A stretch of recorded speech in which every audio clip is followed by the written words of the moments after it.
ارم، سائمہ، ہارون، رفت، سونیا اور ارسلان سب مل کر حیا کے خلاف پلاننگ کر رہے ہیں تاکہ حیا کا اصل چہرہ سب کے سامنے لا سکیں اور سب کو یہ بتا سکیں کہ حیا ایک سازشی ہے اور اپنی سازش کی بنا پر کسی کو بھی برباد کر دینا چاہتی ہے۔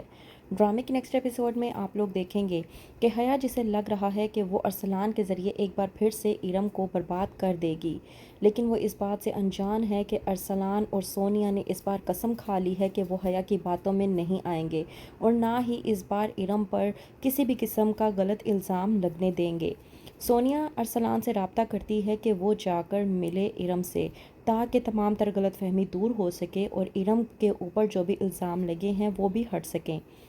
ارسلان، جو کہ سونیا کی بات مان کر جاتا ہے ارم سے ملاقات کے لیے، ارم ہارون کو بھی اپنے ساتھ لے جاتی ہے۔ جب ہارون اور ارم جاتے ہیں ارسلان سے ملاقات کے لیے تو ارم ارسلان کو ورگلانے کی کوشش کرتی ہے۔ کہتی ہے ارم ارسلان سے کہ کیا تم سونیا سے محبت کرتے ہو اور اس سے شادی کرنے کا ارادہ رکھتے ہو؟ اس بات پر ارسلان جب ہاں میں جواب دیتا ہے اور کہتا ہے کہ اسی بات کو لے کر تو میں ڈرتا ہوں کہ بات اب سونیا کی عزت اور وقار پر آ چکی ہے اور میں نہیں چاہتا کہ ان باتوں کی وجہ سے سونیا کی عزت خراب ہو۔ کہتا ہے ہارون، تمہیں اس بات کی فکر کرنے کی ضرورت نہیں ہے، تم مجھے بتاؤ کیا تم سونیا کی عزت اور وقار کو بحال کرنا چاہتے ہو؟ ارسلان پہلے تو سمجھ نہیں پاتا، لیکن بعد میں ہارون کی بات کو حامی میں جواب دیتے ہوئے کہتا ہے کہ ہاں۔ تو وہیں پر جب ہارون کہتا ہے کہ اگر ایسا ہے تو تمہیں میری بات ماننی ہوگی، جو کچھ میں تمہیں کہوں گا تمہیں ویسا ہی کرنا ہوگا۔ ارسلان ہارون کی باتوں میں آ جاتا ہے اور کہتا ہے کہ آپ کو فکر کرنے کی ضرورت نہیں ہے، اس بار میں حیا کا ساتھ نہیں دوں گا اور آپ مجھے جو کہیں گے میں وہ بات مان کر حیا کا اصل روپ سب کے سامنے لانے میں آپ کی مدد کروں گا۔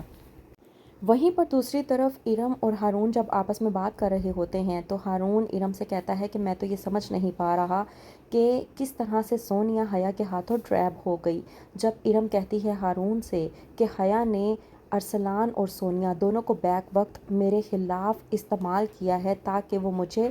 ذلیل کر سکیں اور رسوا کر سکیں۔ ہارون کی اس بات کا جواب دیتے ہوئے کہتی ہے ارم کہ مجھے لگتا ہے کہ حیا کے پاس ارسلان کا کوئی ویک پوائنٹ ہے جس کی وجہ سے وہ دونوں بلیک میل ہو رہے ہیں اور پوری طرح سے مجبور ہیں حیا کی بات ماننے کے لیے، تبھی تو سونیا اس قدر پریشان تھی۔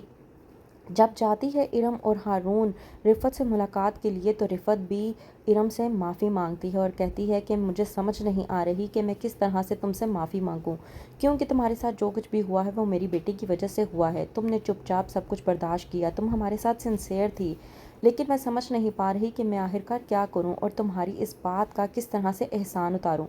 ارم رفت سے کہتی ہے کہ آپ کو فکر کرنے کی ضرورت نہیں ہے بھابھی، جو کچھ بھی ہوا ہے وہ حیا کی وجہ سے ہوا ہے، اس میں سونیا کی بھی کوئی غلطی نہیں تھی، وہ تو معصوم ہے، وہ حیا کی ہاتھوں مجبور ہو کر بلیک میل ہو رہی تھی، لیکن آپ کو فکر کرنے کی ضرورت نہیں ہے، بس اب آپ میرا ساتھ دیں تاکہ ہم حیا کا اصل چہرہ سب کے سامنے لا سکیں۔ وہیں پر حیا ارم کو ایک بار پھر سے دھمکی دینے کے لیے آتی ہے اور کہتی ہے کہ تمہارے پاس ایک ہی ہفتہ باقی رہ گیا ہے اور مجھے پوری طرح سے امید ہے کہ تم اس بار پھر سے دھکے مار کر اس گھر سے باہر نکال دی جاؤ گی، اور تم کر بھی کہہ سکتی ہو کیونکہ تم اپنے خلاف کوئی بھی ثبوت اکٹھا نہیں کر پاؤ گی کہ جس سے یہ ثابت کر سکو کہ تم بے قصور ہو۔ کہتی ہے ارم حیا سے کہ آپ کو فکر کرنے کی ضرورت نہیں ہے، ویسے آپ تو دھوپ میں بارش کی دعا کر رہی ہیں۔ وہیں پر حیا جب کہتی ہے ارم سے کہ دھوپ میں تو تمہارا وجود ہے جو موم کی مانند ہے اور امی جان کی نفرت اور حقارت کی وجہ سے آہستہ آہستہ پگھل رہی ہے، بس تم اپنا بچاؤ کرو۔ تو کیا کرے گی ارم؟ کس طرح سے حیا کی پیٹھ پیچھے وار کر کے سب کے سامنے اس کا اصل چہرہ لائے گی؟ کیا حیا کا چہرہ اس بار ہو جائے گا بے نقاب؟ جاننے کے لیے دیکھتے رہیے ڈرامہ سیریل حیا۔